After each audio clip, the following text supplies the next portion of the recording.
Natapos na po ang charity exhibition ni Chavez Sr. kontra Jorge Arce.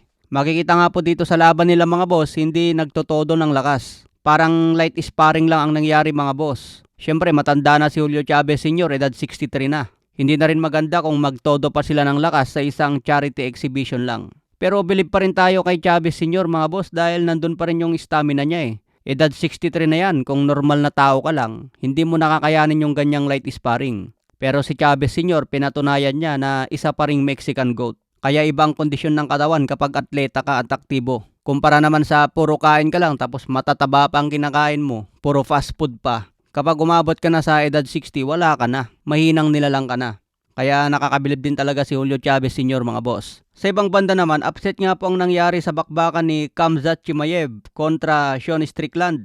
Dahil nakuha po ni Sean Strickland ang panalo via split decision. Maganda yung mga takedown ni Khamzat Chimaev pero hindi pa rin siya umubra mga boss. Close fight lang ang laban eh, pwedeng manalo kahit sino sa kanilang dalawa. Pero pinabura niya po ng judge si Sean Strickland. Si Khamzat Chimaev ang defending UFC middleweight champion dito. Unang depensa niya kontra Sean Strickland. Sa kanilang face-off, si Khamzat Chimaev ang sumipa kay Sean Strickland.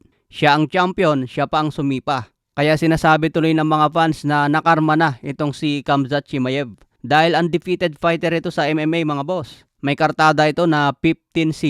Pero ngayon natapos na po ang kanyang undefeated record. Nagkalamat na. 15 wins and 1 loss na ngayon ang record niya matapos matalo kay Sean Strickland.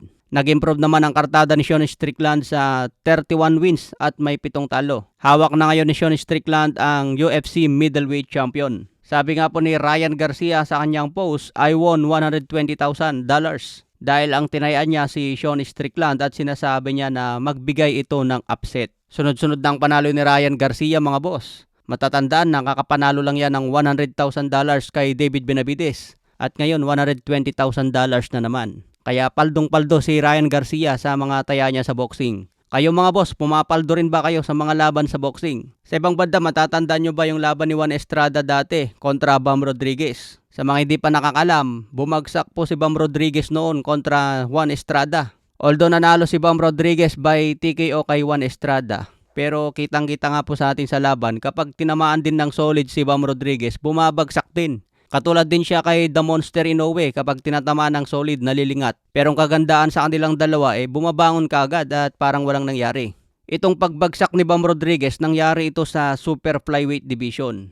Kung bumagsak na si Bam Rodriguez laban sa isang super flyweight fighter, paano na lang kung aakyat si Rodriguez sa super bantam? Kilala si The Monster Inoue na mabilis at malakas mga boss. Kaya delikado rin ang plano ni Bam Rodriguez na akyatin agad si Inoue sa super bantam. Hindi rin natin masabi na hindi siya tatamaan ni The Monster Inoue. Okay mga boss, abangan na lang po natin ang next update.